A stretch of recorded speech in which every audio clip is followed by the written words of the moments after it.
नमस्कार मेरे प्यारे बच्चों। मैं आज मेरे हिंदी मीडियम के बच्चों के लिए, क्योंकि मैं भी एक हिंदी मीडियम का टीचर हूँ, आपके लिए मैं इम्पोर्टेंट क्वेश्चन के पूरे आज से मैं आपको पूरे बुक के एक एक इम्पोर्टेंट क्वेश्चन करवाऊंगा। बच्चों यदि आपने ये कर लिया तो मैं आपको बता रहा हूँ कि आपके 95 से नीचे नंबर आप नहीं, इससे कम कोई भी नहीं दे सकता आपको। बस आप में जो तरीका बताओ बिल्कुल सिंपल सा तरीके से मैं आपको समझाऊंगा, बिल्कुल जीरो लेवल से। आप ध्यान से समझिए वीडियो, आपको बहुत मजा आएगा मेरे साथ पढ़ने में। मैं आपको एक एक चीज, यदि आपने पहले का आपको कुछ नहीं आता हो, लेकिन आज से यदि आपने मेरी क्लास अटेंड की तो मैं आपको बिल्कुल जीरो से हीरो बना दूंगा। देखिए सबसे पहला प्रश्न हमारा है प्रश्नावली 1.1 का, निम्नलिखित संख्याओं को अभाज्य गुणनखंडों के गुणनफल के रूप में व्यक्त कीजिए। सबसे पहली बात बेटा, अभाज्य गुणनखंड क्या होता है? भाई अभाज्य संख्या क्या होती है पहले आपको ये समझना पड़ेगा। देखिए बेटा, अभाज्य संख्या वो संख्याएं होती है जो किसी के पहाड़े में नहीं आती है और खुद के पहाड़े में आती है। अभाज्य संख्या वो संख्याएं होती है जो खुद के पहाड़े में आती है, जैसे 2, 3, 5, अब 4 2 के पहाड़े में आता, 6 2 और 3 के पहाड़े में आता, 7 9 है क्या? 9 नहीं है, क्योंकि 9 जो है वो 3 के पहाड़े में आता है। 10 है क्या? 10 अभाज्य संख्या नहीं है, क्योंकि 10 2 और 5 के पहाड़े में आता है। 11 अभाज्य संख्या। तो पहले तो हमें ये सीखना पड़ेगा अभाज्य संख्या क्या होती है। देखिए मैंने आपको अभाज्य संख्या बता दी। अब देखिए पहला सबसे पहले मैं आपको पहला क्वेश्चन लेके चलता हूं 140। मुझसे 140 को अभाज्य गुणनखंडों के गुणनफल के रूप में लिखना है। तो देखिए बेटा, सबसे पहले मैंने आपको लिया 140। देखिए ये सबसे पहले हम आखिरी का नंबर देखते हैं कि 0 है तो 2 से तो नहीं जाएगा, सॉरी 0 है तो 2 से चला जाएगा। सबसे पहले हम देखते हैं सम संख्या, विषम संख्या। तो ये सम संख्या इसलिए 2 के पहाड़े में आती है, इसलिए 2 से लिया, 2 7 14, 0 ऐसा का ऐसा। देखिए फिर 0 है तो 2 से चला जाएगा, फिर 2 से लिया, 2 3 6। देखिए बेटा 1 बच गया, 10 हो गया, तो 2 पंजे 10। देखिए बेटा 35 आ गया, 5 आ गया, तो 5 तो 2 के पहाड़े में नहीं आता, विषम संख्या की। 3 से लेके देखेंगे तो 3 से नहीं जाएगा, 4 से नहीं जाएगा, ये 5 से जाएगा बेटा। 5 7 33। देखिए 7 एकम 7। देखिए ये आ गया खत्म। अब देखिए 140 बराबर 2 गुणित 2 गुणित 5 गुणित 7 अभाज्य गुणनखंडों के गुणनफल। तो देखिए बेटा ये 2 है, 2 दूनी 4 हो जाएगा, इसलिए मैं इसको क्या करूंगा 2 की घात 2 5 और ये 7। देखिए ये हो गया अभाज्य गुणनखंड के रूप में व्यक्त। ये प्रश्न 2 नंबर का आने की संभावना बहुत ज्यादा है। देखिए इसका एक और क्वेश्चन मैं आपको करता हूं, सेकंड क्वेश्चन। ज्यादातर यही क्वेश्चन आते हैं दोनों 156 वाला। देखिए फिर 2 से लिया, 2 7 14, 1 बच गया, 2 8 16। फिर 2 से लिया बेटा, 2 का पहाड़ा ऐसा पढ़ो कि 7 से ज्यादा नहीं हो, तो 2 3 6, 1 बच गया, 18 हो गया, 2 इनाम 18। देखिए बेटा 9 आ गया विषम संख्या, तो 3 से देंगे हम, 3 एकम 3 3 3 9।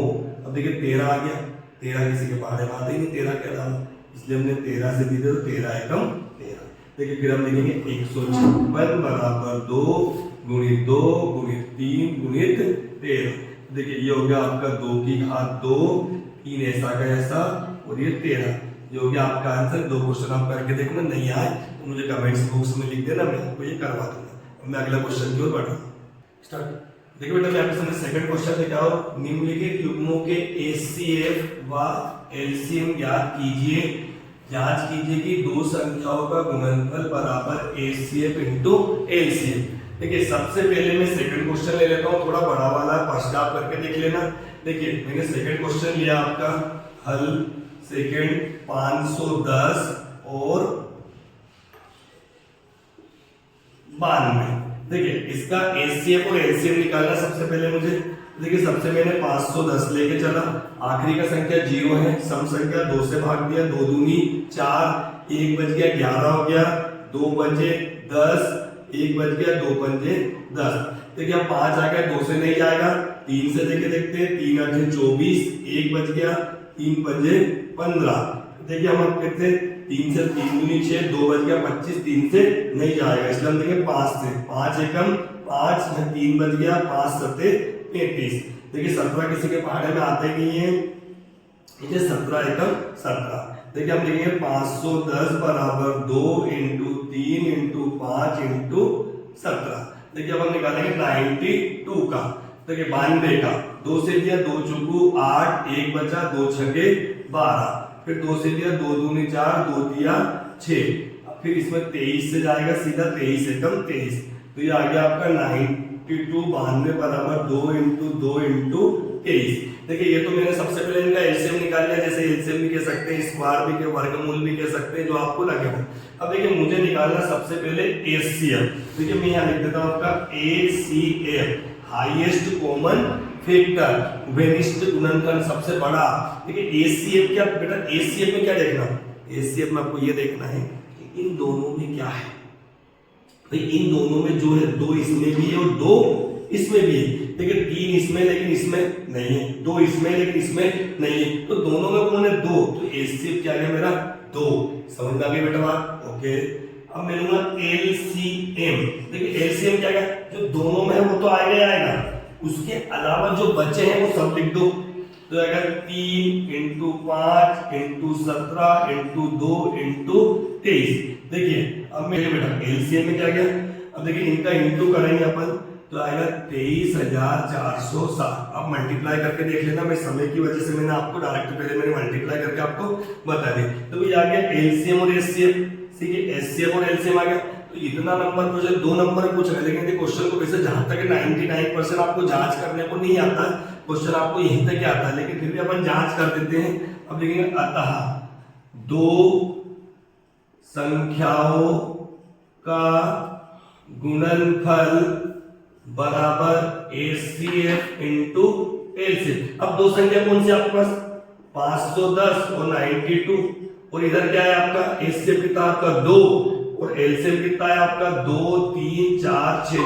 देखिए अब आप मुझे बताइए सबसे आसान गुणा करना किधर लग रहा है आपको, सबसे आसान गुणा करना आपको इधर लग रहा है। तो मैं पहले इसका 2 का 0 किया तो 0, 2 6 12 के 2, इसलिए 2 चुको 8 और 1 9, 2 दिया 6 और 2 दूनी 4, 46,920। ठीक है, अब एक जब भाई इधर का आ गया तो इधर का भी ये आएगा, इसलिए ज्यादा दिमाग टाइम खर्चा आपको नहीं करना है। क्या आ गया आपका 2 संख्या गुणनफल बराबर एचसीएफ इंटू एलसीएम। 2 संख्या कौन सी थी, ये दोनों, एचसीएफ क्या है तुम्हारा 2, एलसीएम आपका 23,460। तो ये हो गया आपका आंसर। बोलो। देखिए बेटा क्वेश्चन नंबर 4 है, मैं आपको इंपोर्टेंट क्वेश्चन करवा रहा हूँ। बहुत इंपोर्टेंट क्वेश्चन है, बहुत ज्यादा इसके आने की संभावना 99.99% आप ये सोचते। देखिए एचसीएफ दिया 306 657 बराबर 9 दिया है, आपको एलसीएम याद करना। देखिए सबसे पहले मैथ्स का नियम होता है, हमने हल लिखा सबसे पहले लिखा होता है दिया है। जब आपको जो दिया है, क्या दिया है, एचसीएफ 306 657 बराबर 9। देखिए भाई ये मैंने यहां से देख के लिख दिया। भाई जो पता करना है वो भी दिया ही होता हो, तो एलसीएम 306 657 बराबर क्वेश्चन मार्क। ठीक है, दोनों चीज मैंने यहां से उतार ली। अब आपको क्या पता करना है, एलसीएम। देखिए एलसीएम का फॉर्मूला क्या होता है, एलसीएम इज इक्वल टू होता है 2 संख्याओं का गुणनफल, 2 संख्याओं का गुणनफल बटे एचसीएफ, 2 संख्याओं का गुणनफल बटे एचसीएफ। देखिए अब एलसीएम आपको काय का निकालना भैया, देख लीजिए 306 और 657, कहीं दिक्कत हो तो बताना।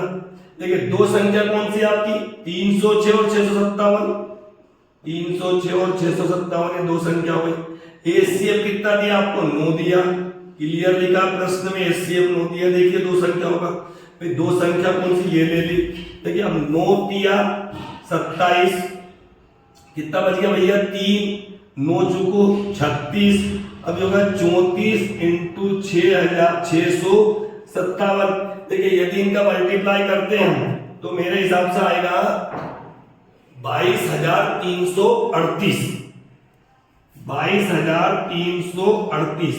देखिए बेटा ये आसान सा प्रश्न था और ये मोस्ट इंपोर्टेंट क्वेश्चन है। आप प्रैक्टिस करिए 2-3 बार, बार बार इस वीडियो को देखिए। और मैं अगली अब आपको नेक्स्ट 1.2 एक्सरसाइज लेके आऊंगा और गारंटी के साथ कराऊंगा। एक ही प्रश्न के अंदर पूरी 1.2 सोल्व कर दूंगा और ऐसी करवाऊंगा कि आप किसी को भी करवा सकते हो, नंबर 1 भी नहीं कटेगा। ये मेरी जवाबदारी है, केवल जो मैं पढ़ाऊंगा केवल उतने प्रश्न करिए बेटा आप लोग। Thank you.